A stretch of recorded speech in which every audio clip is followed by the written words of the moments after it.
마태복음은 예수님이 천국 복음을 증거해 주시면서 병든 자를 고쳐 주시는 이적을 행해 주시고 바리새인과의 논쟁이 벌어지는 장면을 순차적으로 여러 번 보여줍니다. 즉 말씀, 이적, 대결이라는 사이클이 연출되어지는 거죠.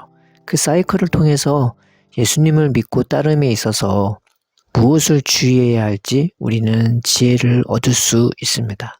예수님이 천국 비유를 말씀해 주시고 병고침과 오병이어와 칠병이어의 표적을 베풀어 주시는 그때마다 바리새인과 서기관 그리고 사두개인들은 예수님께 다가와 전통을 지키지 않는다고 따지거나 갑자기 황당하게 하늘에서 내려오는 표적을 구하기도 합니다. 다 눈에 보이는 것들에 집착하고 그러면서 그들의 마음에는 예수님에 대한 불신과 악한 마음밖에 없는 것이죠. 그래서 예수님은 그들을 떠날 수밖에 없었습니다. 왜냐하면 있어봤자 그들의 마음이 더 강팍해질 것을 알았기 때문이고 또 더 말해봤자 논쟁하려 들고 따지려 들고 달라들 것이 분명하기 때문이었습니다. 그래서 예수님과 제자들이 함께 그 자리를 떠나 건너편으로 갔는데요. 제자들은 떡을 챙기는 것을 잊어버리고 배를 탄 것이었습니다. 이것을 통해 보면 예수님의 제자들을 데리고 사두개인과 바리새인이 있는 그 자리를 떠날 때에 적어도 천천히 떠나는 것이 아님을 알 수가 있습니다. 뒤도 안 돌아보고 떠난 것임을 알 수 있는 거죠. 어떤 장면이 생각나지 않습니까? 오병이어의 기적을 베풀었을 때 사람들이 자신의 소원과 욕구를 이루기 위해 억지로 예수님을 왕으로 삼으려고 하자 예수님이 즉시로 제자들을 그 자리에서 떠나게 한 것 말입니다. 그리고 군중들을 다 돌려보낸 것 말이죠. 그런데 오늘은요, 예수님도 그 자리를 떠나십니다. 그리고 떡 가져가기를 잊은 제자들에 대하여 삼가 바리새인과 사두개인의 누룩을 조심하라고 말씀하십니다. 물론 이 누룩은 떡을 말하는 것이 아니라 바리새인과 사두개인의 교훈을 조심하라는 말입니다. 그런데 조심하라는 말이 두 번이나 있는 것이 인상적이고 또 그 교훈을 누룩이라 한 것도 인상적입니다.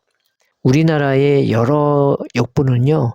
정신을 차리고 바리새인과 서기관들의 누룩을 조심하라고 번역되었고요. 새번역 성경과 몇몇 번역부는 바리새인과 사두개인의 누룩을 주의하고 경계하라고 기록이 되어 있습니다.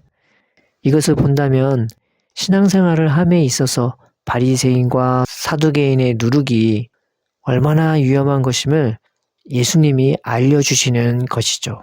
또 이것을 누룩이라 합니다. 누룩은 빵 전체를 부풀게 하듯이 바리새인과 사두개인의 교훈이 교회에게나 개인에게나 아주 심각한 전염성을 갖고 있는 것을 보여주는 것이죠.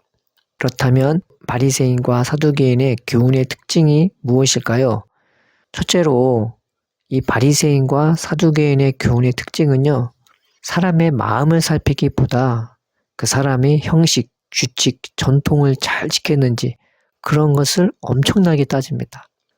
그러니 그런 것을 지키지 않으면 그것은 하나님을 섬기지 않는 것으로 여기고 그렇게 안 섬기면 그 사람을 이방인같이 혹 죄인같이 여기는 것입니다. 말하자면 사람 같게 여기지도 않는 것입니다. 잔인하지 않습니까? 신앙생활이라고 하면서 그것이 사람을 살리는 도구가 아닌 재단하고 난도질하는 도구가 되니 말이죠. 두 번째, 이 바리새인과 사두개인의 교훈의 특징은요. 외적인 것이 참 그럴싸하다는 것입니다. 멋있어요. 때로는 존경스럽고 홀리한 것 같습니다. 바리새인은요. 기도도 합니다. 금식도 합니다. 구제도 해요. 그런데 문제는 속에 하나님은 없다는 것입니다. 그저 사람에게 인정받고 높임받고 존경받는 것에 온통 마음이 가 있으니 예수님이 그들에게 대놓고 말씀하시길 너희 속에는 방탕과 음란으로 가득하다고 말씀하시는 것입니다. 그저 사람의 시선에 매인 삶을 살아가는 존재들인 거죠. 이것을 예수님은 외식이라고 말하는 것입니다. 바리새인과 사두개인의 교훈의 특징은 무엇일까요? 자랑할 게 참 많습니다. 지식, 직분, 경력, 자랑할 게 많습니다. 바리새인은 열심히 참 많은 자들이었습니다. 그 열심으로 하나님의 말씀을 연구하고 가르치며 전통을 지켜나갔습니다. 그렇지만 그런 것들이 자신들의 욕구를 이루는 수단이 되어버렸을 뿐더러 자기 자랑이 돼버린 것입니다. 그리고 사두개인은요, 사독이라는 제사장의 자손으로서 정치, 경제, 종교의 모든 특권을 가진 제사장 가문이었습니다. 이스라엘 권력의 중심에 있는 자들로서 부와 권력을 독점하다시피 가지고 있는 자들이었습니다. 그러니 그걸 놓치고 싶겠습니까? 그리고 얼마나 자랑할 게 많겠습니까? 그런 아는 게 많고 가진 게 많고 자랑할 것이 많은 바리새인과 사두개인은요, 예수님을 따를 수가 없었습니다. 그들은 예수님을 따르기는커녕 오히려 예수님을 넘어뜨리려 시험하고 죽이려고 하는 강팍한 마음밖에 없었습니다. 그러니 예수님이 그들을 떠날 수밖에 없는 것이었죠. 우리는 어떠합니까? 우리도 신앙생활을 한다면서 마음이 아닌 형식에 치우쳐 있는 것은 아닙니까? 혹 사람의 시선에 매여 가면을 쓰거나 혹 외식적으로 하는 것은 아닙니까? 내가 아는 성경 지식, 경력, 직분, 재능 등 나의 부유함이 내 자랑이 되어 더 이상 예수님을 나도 모르게 필요 없어 하거나 혹 떠나시게 하는 것은 아닙니까? 오늘 본문에서 예수님과 함께 바리새인과 사두개인의 자리를 떠난 제자들은요, 믿음도 적고 잘 깨닫지도 못하고 챙겨야 할 것은 까먹기도 하는 존재들이었습니다. 자랑할 게 많고 그럴싸해 보이는 바리새인과 사두개인과 달리 이들은요, 볼품없고 초라해 보이죠. 한낱 어부들입니다. 그럼에도 불구하고 그들은 예수님을 따를 수 있는 자들이었고 예수님이 함께 해주는 자들이었으며 예수님이 사랑해 주시는 자들이었습니다. 얼마나 행복하겠습니까? 부족해도 예수님이 사랑해 주시니 말이죠. 때로 내가 잘한다고 하는 것이 오히려 예수님을 떠나시게 할 수가 있는 것입니다. 우리가 우리 스스로를 살펴보아 내 안에 이런 외식이나 헛된 자랑이나 마음에 어떠한 감동도 없는 껍데기만 있는 형식만 있는 건 아닌지 살펴봅시다. 그리고 혹시 그런 마음이 있다면요. 이런 나의 연약함조차 불쌍히 보시고 나를 귀히 여겨주시는 예수님께 나아갑시다.